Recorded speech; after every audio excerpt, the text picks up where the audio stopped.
News flash. On this week's episode of the Fantasy Ruckers Show, we go over all the latest news that's going on around the league, including some good news and not so good news. We also talk about some parallels between fantasy football, which is in full swing, and what we could do in the world of fantasy MLR, plus much more. The Fantasy Ruckers Show starts right now.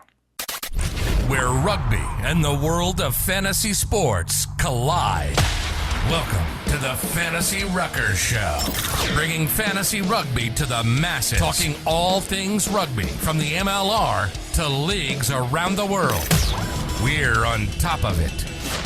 Headphones on, pads off. This is the Fantasy Ruckers Show. Now, here are your hosts, Ryan Yee, Matt Yee, and Devin Vanderpool. What's up, everybody? This is episode 125 of the Fantasy Ruckers Show. Thank you so much to our Fantasy Ruckers League members, our community members, and everyone else tagging along on this journey of making fantasy rugby a reality in the MLR. With you each and every single week, Matt Yee, Devin, Vandy Vanderpool. I am Ryan Yee, and like I said at the top of the show, it is a news flash episode, a little quick hitter to catch up on everything that is going on around in the league and outside of MLR space. Talk a little bit about all the latest going on in the rugby world. Some shocking stuff, some building up stuff, some not so shocking stuff. We got it all in this episode. But before we get into it, hey, boys, how's it going? Had a fun episode last week. Got friend of the show, Andrew Quattrin, on. For you guys listening and watching out there, if you missed that interview, go check that out. Really cool, insightful stuff about kind of the New England Free Jacks championship journey, going back-to-back Shield wins. And then also a little bit of a inside look into the latest that's going on in the world of Rugby Canada and their bid right now in their unfortunate end to what is their Pacific Nations Cup bid, which we'll get into here in the latest results there. But boys, how's the past week treated you? No complaints from my side. Yeah, you know what? I had a wedding on Saturday. Good time. Okay. Whoa. Yeah. I had a couple pops. Probably one too many. Hey, never too many. And then kick some butt in the Fantasy Ruckers football league.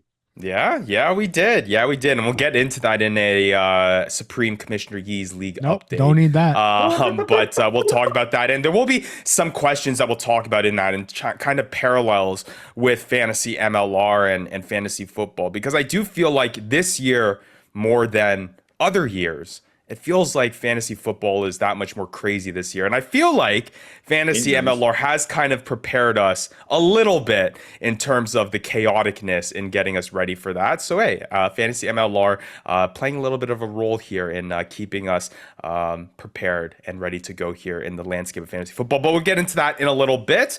But that's good to hear, though, boys. And again, if you missed the episode last week, go check that out on YouTube and wherever you get podcasts with that conversation with Andrew Quattrin. Yeah, we got some, again, kind of the pinpoint and the high point of the offseason right now in MLR, taking a little bit of a breather from the chaoticness that is the fantasy MLR and just kind of being able to digest some news. So why don't we get right into it, guys, and let's talk about some of the latest news. You guys ready? Let's do it. All right. The biggest conversation that we need to talk about here, boys, is it feels like around this time of the year, maybe a little bit later last season, but it does feel like we're reminded just how volatile and how sensitive the world of Major League Rugby is. And I wanted to hold off on talking about this news before, there was obviously rumors flying around, and I wanted to make sure that we had a little bit more concrete and solidified sources kind of diving into the latest rumors. But it does appear that we have had that, and there has been rumblings over the course of the past few weeks, which is why we haven't covered it. But I think it is now time to talk about it, and it's something that we don't like to hear, and it's something that we went through last offseason with the departure of a handful of teams, but it does seem like and appear like that there is rumblings that there is going to be a team that will be leaving the MLR and not be participating in 2025. And it is actually a team that is pretty shocking to hear, and one that we probably didn't expect necessarily. But the Dallas Jackals, my team that I was hopping on the bandwagon for, I already got a scarf from the team, is apparently not going to be returning for 2025. Now, I want to remind our viewers and listeners that there is nothing, again, concrete or announced from the team about their status, but we do have some big notable names talking about the potential departure. Obviously, a Fantasy Ruckers League member, Matt McCarthy, and the Rugby Wrap-Up team, they have talked about it on their latest podcast in Rugby Wrap-Up Raw, episode 2 that was released on Tuesday, where they touched on the departure of Dallas. Brian Ray chiming in on that there has been news there in terms of the Dallas situation. But boys, this is not something that we'd like to hear. And I think, again, like kind of how we started this conversation, it's a reminder that the MLR is still very, very on a knife's edge, for lack of better terms, in terms of the early days of its stability here on trying to implement itself as a marquee league that's going to be here for quite some time. Yeah, I think, I hope this doesn't become a habit, but I fear that, until we get some stabilization in the league, we're going to keep seeing this as a habit until they find the right markets. It's almost like a test in every market they go into. They got to find ones that work. Some might work for a few years, some don't, but it's a real shame because I think Dallas really turned it around this year. And if there was a year to build a fan base, it was this one. Yeah, and I mean, big upset win against the Houston SaberCats in the first round of the playoffs.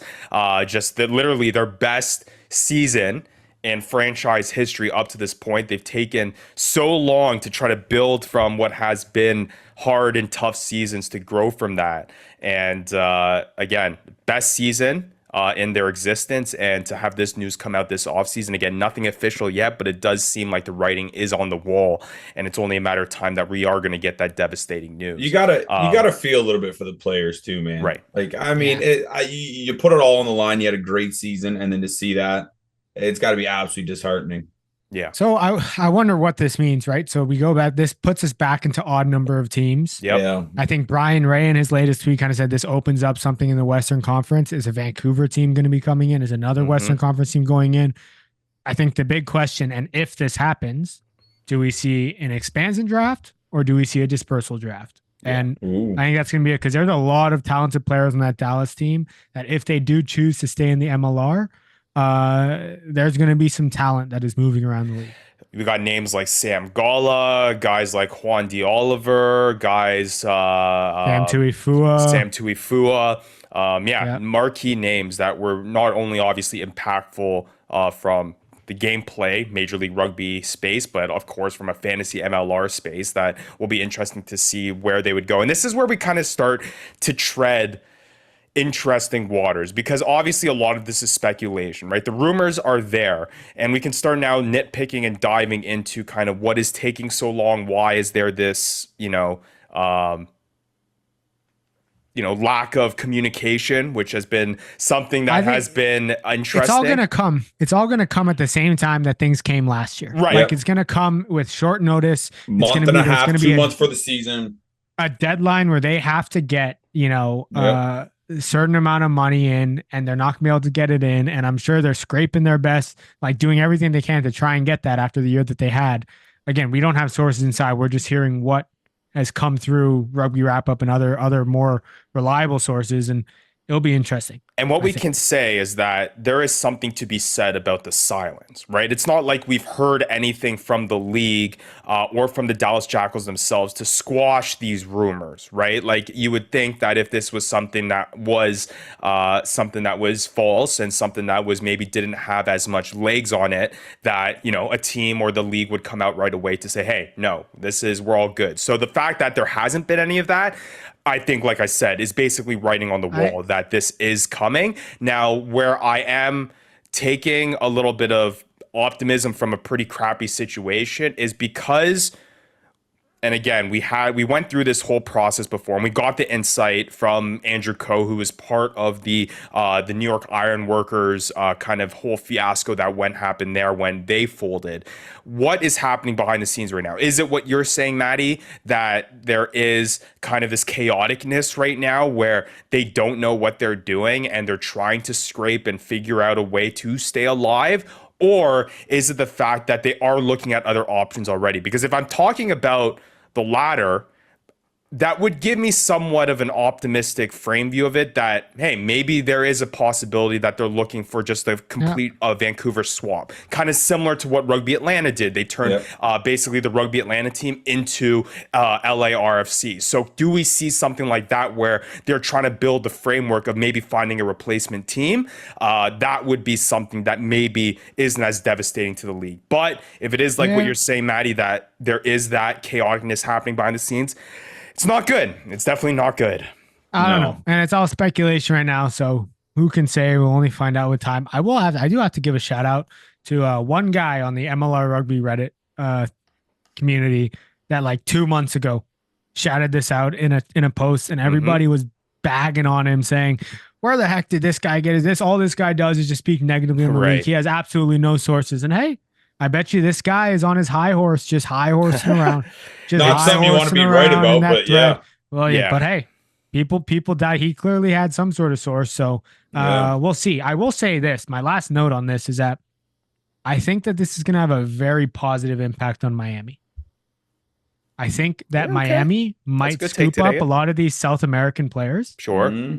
And get very good. I mean, the likes of Thomas Kubia, all of these South American players that were playing, Geronimo Gomez Vara, like all these guys that are playing for Dallas. Now there's only one place to go if you want to play with a South American heavy team, and that is Miami Sharks. There you go. So we'll keep an eye out on that. Just to kind of wrap it up, in terms of concern level when it comes to Major League Rugby as a whole on a scale of 10, I'll ask you guys the question: where's your concern level just as a whole of the league and the stability of rugby and professional rugby here in North America? I wouldn't be overly concerned. I mean, they've dealt with these waters before. They've treaded these every year. Yeah. Every year. So I mean, it's every not year something. You know what? I really thought the last one was gonna be it, but you know what? They battle through. They find a way to just kind of make it work. And I mean, hopefully it's not, but I wouldn't be too concerned about the overall health of the MLR. Yeah. No, I think I agree with you. I think, again, we've seen the league kind of face so much before. It is a reminder, though, that the MLR is still in its early heydays and trying to establish itself. I know that we're kind of getting a little bit comfortable, and I know the 6-7 years that it's been around, we're kind of like itching to be like, hey, come on, when can we officially be comfortable with this thing? It's hard to start a sports league in North America, especially for a nuanced sport like rugby. Again, to Maddie's point, it's just finding those right candidates and finding those right teams that are going to be stable, finding those New England Free Jacks, finding those Old Glory DCs and those long-term kind of established places. You thought that maybe Dallas was going to be one of those teams, but I guess it's not the case. I think we're going to have one every year. There's going to be a franchise that will be constantly moving, trying to find a market, and essentially just going to be testing different markets. And once they find one, then we'll get to a place where we can have some stability. And it'll be fun. It'll be fun once that day comes and we can kind of be a little bit more comfortable. But again, just part of the ups and downs that is following a new professional league. A bit old. I will say also there is something to be said. Like, there is not a good sign. Someone linked in the Reddit post of like kind of take a look at this image with the Dallas Jackals, and you know how they played at that baseball stadium, right? And they had it as the UFL field, and those crowds were obviously not that big, obviously a bigger stadium. But I think there is something to be said about finding these venues. Like, you look at the New England Free Jacks, you look at the Old Glory DCs, you look at kind of these other teams that have this perfectly sized stadium, and it does see like it's filled out and San Diego plays in a 50,000 stadium, 15,000 fans or 15,000 fans, whether it's in a 1 million seated stadium or a 10,000 seated stadium. If you can't fill the seats, you can't fill the seats. It's not about necessarily the stadium keeping you afloat. It's about it's about how many people you can get to the games, and clearly they just weren't able to get enough. All right. Well, hey, we'll keep everyone posted, and we got our fingers crossed in terms of what these next steps will be. Again, it doesn't sound like a matter of if; it does feel like a matter of when. So we'll definitely have our eyes watching kind of what's going to be going on here with the next steps of Dallas and what the next steps of the leagues are. All right. Well, let's get into some more positive news, guys, and let's talk about some maybe roster movement that's happening across the league. The latest coming down here is the signing of Ethan Grayson fly half and center from the San Diego Legion. Had a pretty solid season, signing with the Newcastle Falcons there in the Premiership that is starting their league, I believe, this weekend, which is very exciting to see. It is noted by James Dealey of MLR Stats that Ethan Grayson will be returning to the MLR come 2025. But hey, like we've said on the show countless number of times with these types of signings, always good to see guys using the MLR as a stepping stone to try to get bigger playing time on bigger clubs around the league, and the Newcastle Falcons are one of those teams for sure. Yeah, well, he's returning back, so he came from the Premiership, came to the MLR. I guess he's going back to get some more game time, and will be coming back to the MLR once the season starts. So, yeah, I mean, I guess it's not so much taking the next step, but more so of like a homecoming, going back home to play a little bit more in his home country. There we go. A couple other things that we want to talk about here. Maddie, I will tell you, good sourcing on your news. You were able to shout out the Chris Latham news of the hiring for the Chicago Hounds before I even saw anything about it on Twitter or on Reddit. And it came out not too long after that it is indeed official that Wallabies legend Chris Latham is going to be the head coach for the Chicago Hounds in 2025. So it'll be interesting to see kind of what he interjects into the Hounds franchise. We did touch on it last show, but it is official that Latham will be a Hound. Yeah, good for the Hounds. We talked about it on the last show because, broke the source early. There you go. Last thing I want to mention from a front office standpoint, there is another New England Free Jacks departure. Head of physical performance George Petrikos is moving on from the league. I guess really my only question for you guys is, and maybe Maddie, I'll get insight from you, kind of being involved in kind of high performance rugby.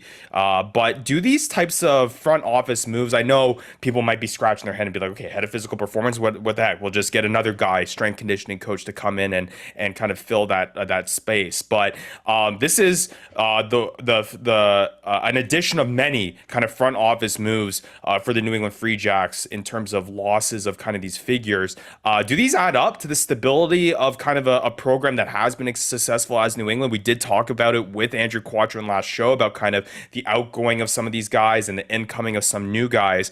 If there is any franchise that can kind of deal with this turbulent change, it is New England. But that's kind of the question that's up there now, is that can New England continue to do what they do with so many movement from the top down?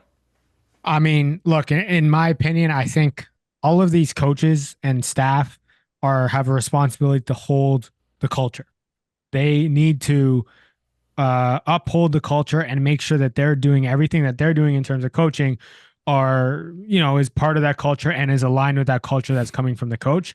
I think if, I don't really see this as too much. I don't think we need to look too much into it. I think they'll be just fine. Like, that's a championship pedigree organization and they'll be A-okay. But I think you do have to have some concern of like, why are they leaving? What's happening here? What exactly is the case here?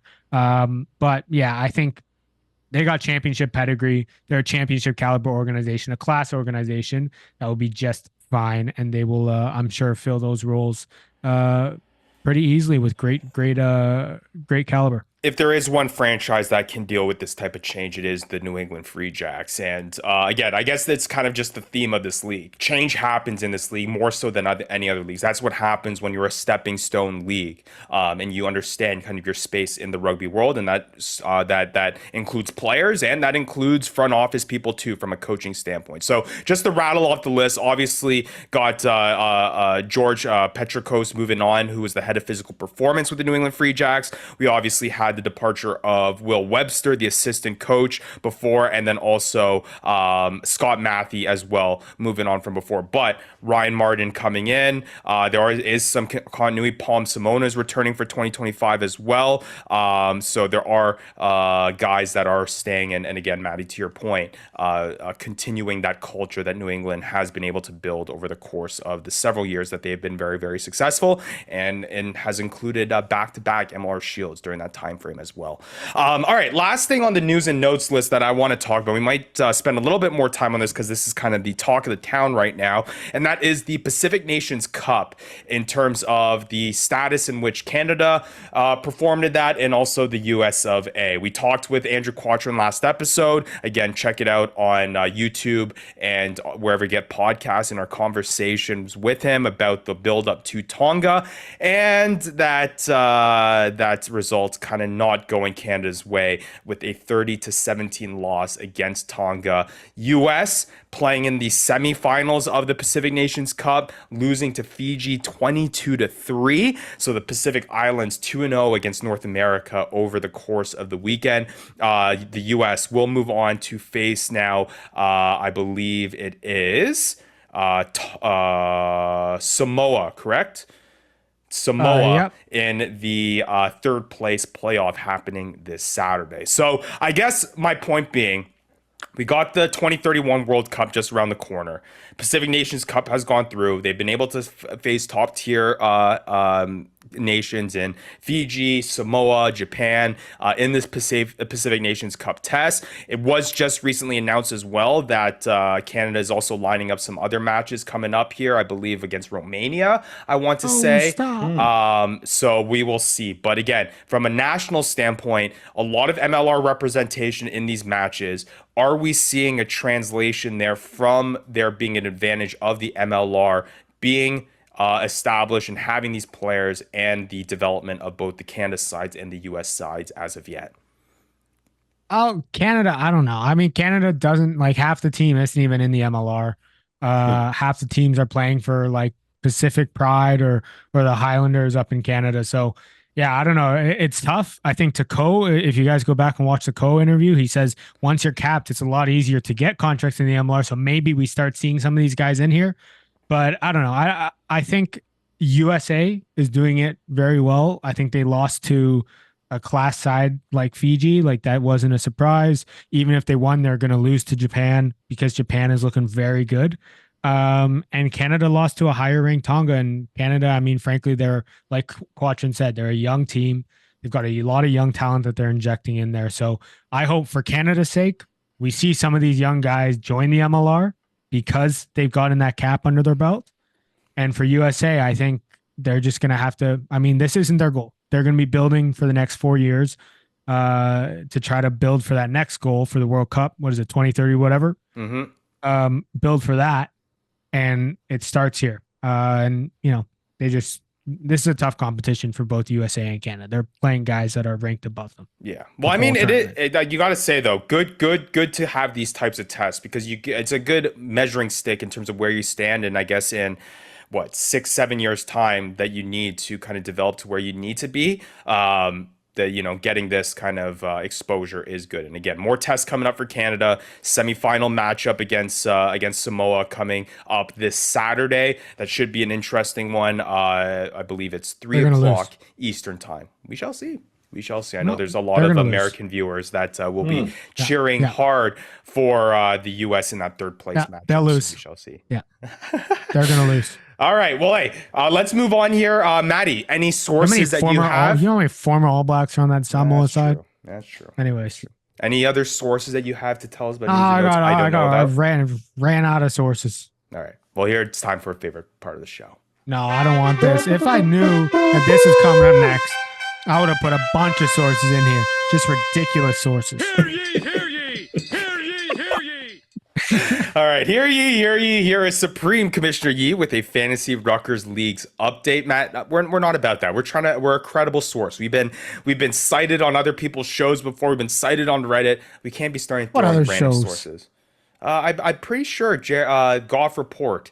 They had us in Alice we Goff, love Golf Report. It is true. Was he saying how much we don't know about the draft and basically just. No, it was good sourcing. But either way, time for Fantasy Ruckers League's update. First of all, we're going to keep on shouting it out each and every episode. I'm sure I'm sounding like a broken record already, but continuing to work on implementing possible suggestions for our upcoming year for Fantasy MLR. We got a feedback form that is linked down below that you can fill out. It's also in our Discord. We're taking that all in. We've gotten some great suggestions so far. We're going to continue to try to kind of encompass all of those on what we believe is the best for the next steps of Fantasy MLR. So you haven't already, fill that out and take the 5 minutes of time to help us out in making Fantasy MLR a better and more enjoyable experience. I will say as well, if you aren't already, follow us at the Fantasy Ruckers to be in the know if you can join and when you can join Fantasy MLR.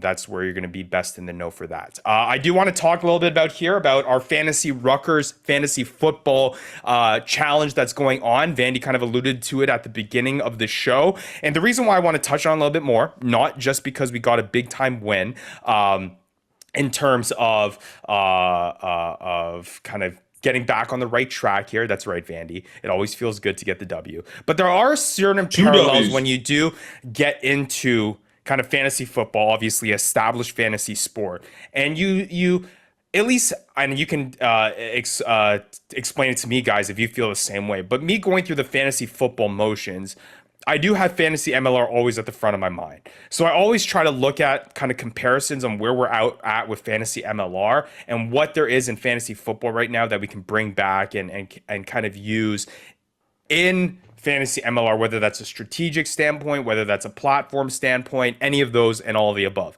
So first of all, I want to say to what I alluded to before, there has been, if you're not a fantasy football player, there has been, it seems like, an extraordinary amount of injury that has happened at the start of this season. It happens every year. It happens every year, but it does feel like there are big marquee names this year that you feel like you drafted. And it's just like, what was the point of even drafting? Because I feel like my whole team is absolutely shattered.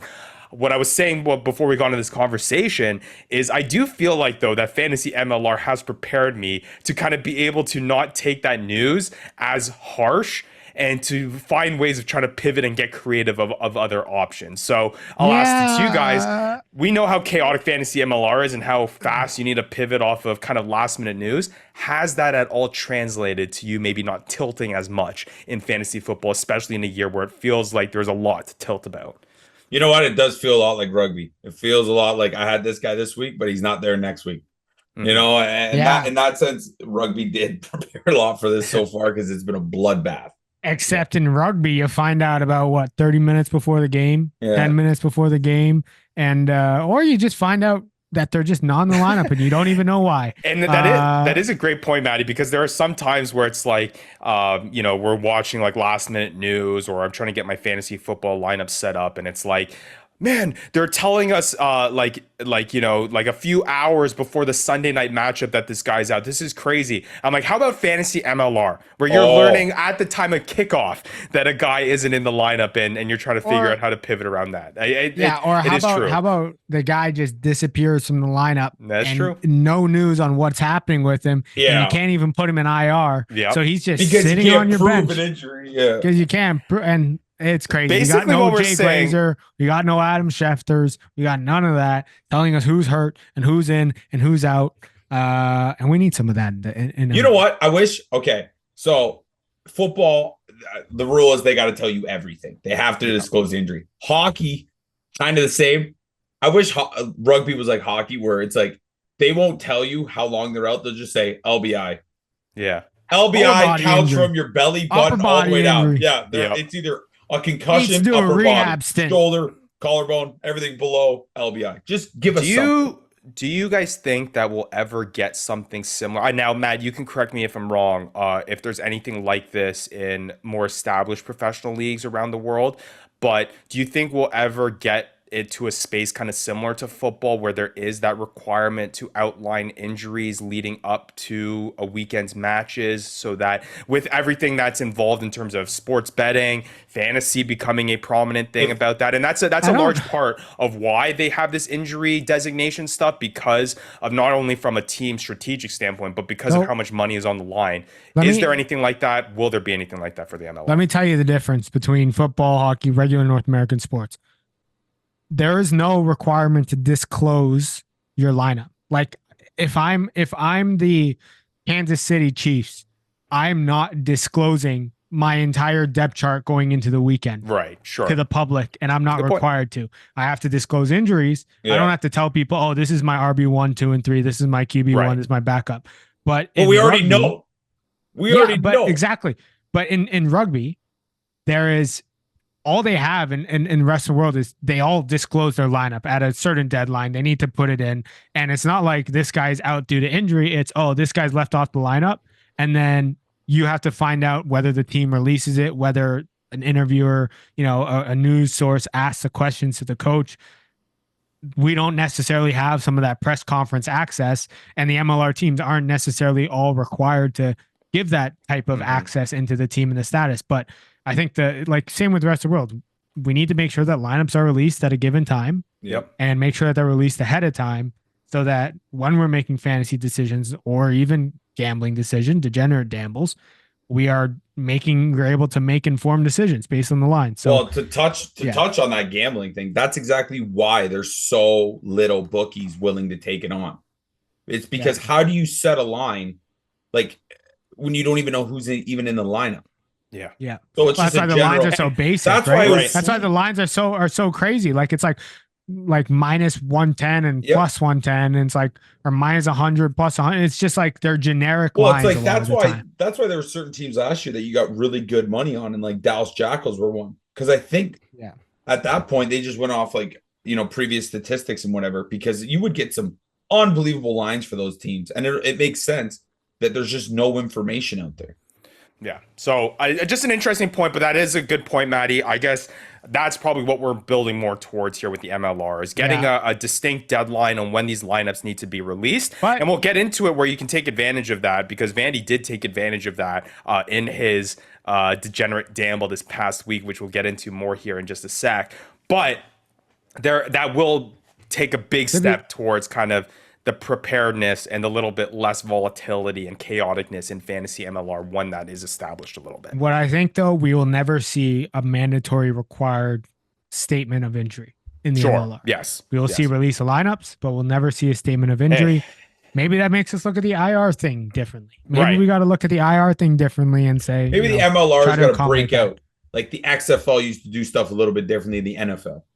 Start doing it your own damn way. Yeah, that's true. Yeah, fair enough. True. And that's a great point though, Maddie. Like maybe instead of like an IR designation spot, and again, this is all suggestions that we brainstorm and try to again make the platform even better. Is like maybe there's just an out designation where it's just like if the guy's not suited up as a sub, that's not injury or not. If he's not in the lineup, he can be put on a kind of a designated spot. Instead of IR, we just have MIA. Yeah, missing in action. That'd be good. Hey, before we move on, I got a self-correction. I got to make mid-show self-correction. Samoa does not have any All Blacks on their team, but they do have Samu Malolo, Rodney Iona, Melanie Nana, Danny Why Tusitala, did I just take you for your face value on that? I fact-checked myself. I fact-checked myself, and that's fine. Because they got guys like Ben Nini, like Samu Malolo, like Andrew Tuala, like Danny Tusitala, all these guys that are going to whoop the butts off of this USA team. Yeah, I guess we'll see. We'll see. All right, last few other things. Is there anything brand new in the fantasy football landscape that you've tested out this year that you'd like to see in fantasy MLR? One thing that we've tried out new in fantasy football that's been interesting, I want to get your take on it, is this median score. Yeah. Have you seen it? So, Vandy, this is the first time I've done it in the Fantasy Ruckers League. Yeah. Me too. What are your thoughts, Maddie, with this? What is this median score? So you just have to get above the average of the point score. Every week, you're basically eligible for 2 wins. You get the win in your matchup, And Yeah, then okay, if you I've heard of this. I if don't you understand. beat the median Too score, difficult. Why don't we just stick to score higher than your opponent? All right. fair enough. Imagine if there was like median score in the actual games, like in the NFL or in like in MLR. The week you had like for Monday Night Football last night, like the Eagles are still winning because they scored above 20 points. Like, Yeah. Why don't we just beat the guy that you're going up against? right. All right. Okay, fair enough. Maddie's a traditionalist. I get it. So yeah, again, always trying to make kind of revamped little ideas and trying to think outside the box when it comes to what we can bring into fantasy MLR. Hey, leave us a suggestion. Leave a comment down below and what you think we should implement in fantasy MLR to make it an even better experience. Again, you can do that through our feedback form, but we love to hear from you too. Interact with us, message in the Discord, leave us a comment, comment on our social posts, and we love to hear from you. All right. Do you want to get to the last segment of the show, boys? Oh, baby. All right. Guess who's back? This one's a big one. This one's a big one. But it is time to talk a little bit of gambling in our Devin's Degenerate Dambles, brought to you by Betstamp. Betstamp betting made easy. We partnered with Betstamp to do our Fantasy Ruckers betting challenge, where Vandy and I go head to head in making picks each and every single week in leagues that are happening around the world during this MLR offseason, seeing who can make the most money, starting off with $50 as we continue to trudge on. And this is a big week because Vandy got his very first betting win in rugby, picking what was it? Wait, not in rugby, outside of the MLR. That is true. Outside the MLR. That I do want to clarify that. You picked Hawke's Bay over Waikato. Was that correct? Yes. Yeah. No, other way around. You picked the upset, Waikato over, and this is where I want to get into it. That's why you got the money. This is where I want to get into it because Vandy, you got the line, I believe, at 1.5. Because I made it Tuesday night. You made it Tuesday night, right after the recording of our show. That line increased. I believe, to 2.5 points in favor of the other way. The line 2.5 points really doesn't matter when they lost 50-5. So it's true. But no, why I want to say that is the line decreased there. Vandy got really good odds on that because there was an announcement later in the week that there were All Blacks returning to some of these NPC Bunnings teams that shifted the lines. And Waikato had a bunch of guys that returned for their team, which shifted those odds. And again, you were not getting those 1.5 underdog lines, at least when I was looking come Friday, at that same value. So Vandy, good on you. Led to a win. Now, where does that stand? Well, Ryan lost his bet this past week, trying to pick the money line for Wellington this past week. Who was it? I believe it was Wellington over Tasman. Didn't get there. So where are we at now? Did a small bet there. Vandy, with that big win, putting over $6 on it, you're able to double your money. Your payroll is now at $21.30. Ryan is remaining at $30. So you've evened the gap a little bit. You were at $15 going into last week. You've now closed that gap to $9 between you and I. It is now time to look at some options that we have heading into this weekend. Now, we have a whole slew of options, Maddie. So I'm going to throw it to you and see what we have. We got championship rugby happening this weekend. We got obviously the NPC Bunnings going on. Top 14 is going on, and we do have the kickoff of the Premiership that is happening this weekend as well. Maybe you want to get on a little bit of Newcastle Falcons action there with Ethan Grayson joining. Maybe that's something you want to do. But Maddie, let me hand it off to you. Educate us a little bit about some picks that you see happening this week in the world of rugby outside of the MLR. All right. I don't know what the lines are, so I'm going to ask you guys some questions when I get to it. But let's start with NPC. I'm not going to top 14 championship. I'm leaving those out. I'm looking at NPC and I'm looking at Premiership this weekend. Okay. Ryan, what is the spread for the Otago versus Manawatu game? The spread for the Otago Manawatu game is currently not up because it's on Not Sunday. Up yet. Awesome. Amazing. So what is the spread for North Harbor versus Northland? The spread? What do you guess? Guess it. Well, I can see it. Oh, it's dang it. 10.5. It's 10.5 points in favor of Northland, or in favor of North Harbor. They're giving Northland 10.5 points. Dang, that's nuts. That's pretty crazy. I would The money line on that, before you say that, the money line on that is minus 330 North Harbor. Oh, that's not even. So what? You bet what? 5? You get let's see 3? here. You bet 2? You bet 5. Yes, essentially. You get 1 or something. Yeah, I mean, look, there's so much. One thing that I found out with this NPC Bunnings League is that there is so much just volatility in this. It is nuts. I would actually take the spread there for Northland. I think they cover the spread in that game. I also like Canterbury over Counties Manukau. I don't know what the money line is there. Okay, hold on. Let me pull it up here. So for you like the spread in favor of Northland, so you think they'll cover the 10.5 points. They won't lose by less than 10.5. I think so, yes. Okay. And then what was the second game? I like Canterbury over Counties. All right. I think that one's going to be a pretty big money line because that spread's pretty large. Yeah, 14.5 points. So the spread. Also, do we not have Rugby Championship or Bledisloe Cup odds this weekend? We do. Because we should definitely be betting on that. Yes. That is so that's Degenerate we got the Dambles championship. that we need to do. Oh yeah. All right. So for NPC, we'll get it there. So you like Northland covering the 10.5 points. Any chance here that Canterbury is winning by 14.5? I don't know. I don't like that. I don't like that. I don't feel good about that. Your one. pick from the NPC is that Northland covers the 10.5 points. Okay. I think so. Yes. All right. That's the pick. All right. Let's go to the Rugby Championship.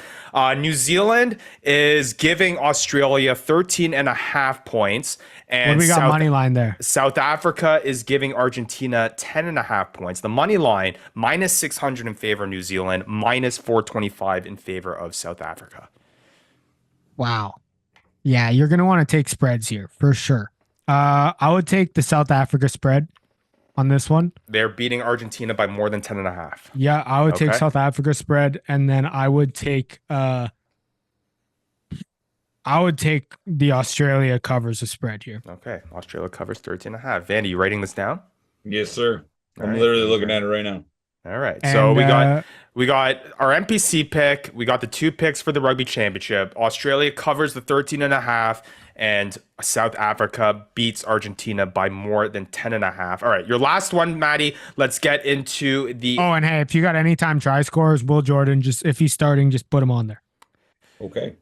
All right, Will Jordan, anytime try score. I haven't seen on DraftKings recently try. If you do see it, wherever you might see it, I would put Will Jordan down. I think if he's starting. So just watch the lineup; it'll come out on Thursday. All right, Premiership. We got a handful of matches happening. What are you looking at here, Maddie?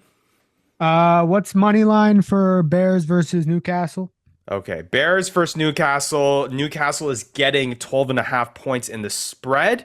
Newcastle is plus 320 underdogs. Yeah, so Newcastle's not going to win there.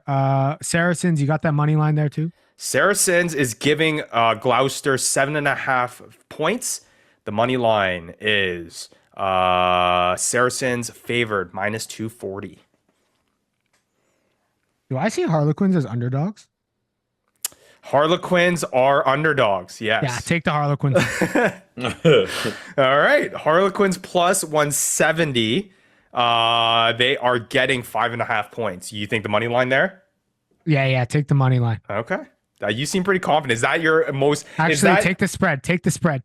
No. Take the money line. Take the money line. Okay. Harlequins over sale. Just take it. Okay. All right. That's a cheeky little one. All right. Is that your bet of the week? Yeah, let's do it. All right, bet of the week. Underdog my play. Degenerate Damble. Plus 170 towards the Harlequins. All right, Vandy, did you write all that down? You're going to get another dub this week? Betstamp. I caught a little bit of it. All right, I guess we'll see. All right, well, that is our Fantasy Ruckers Betting Challenge brought to you by Betstamp. Betstamp betting made easy. Again, we have partnered with Betstamp for this challenge and also give our listeners the best new user deals that are available in your area. You can click the link down below, check it out. It pinpoints your location and you're able to see all the sports books that are available. And if you're not signed up for one of them or all of them, you can go and get some new user deals with that link down below. Helps us out, supports the show while also getting you some free free bets to go put on some rugby bets here. Harlequins over the Sales Sharks is Maddie's pick of the week. All right, that sounds pretty good. Week, I think I might not do that. Last question, you parlaying that spread pick, Maddie? Parlaying the rugby championship one? Yeah. Honestly, parlays have not been your guys' best friends. No, they haven't. So we'll think about it.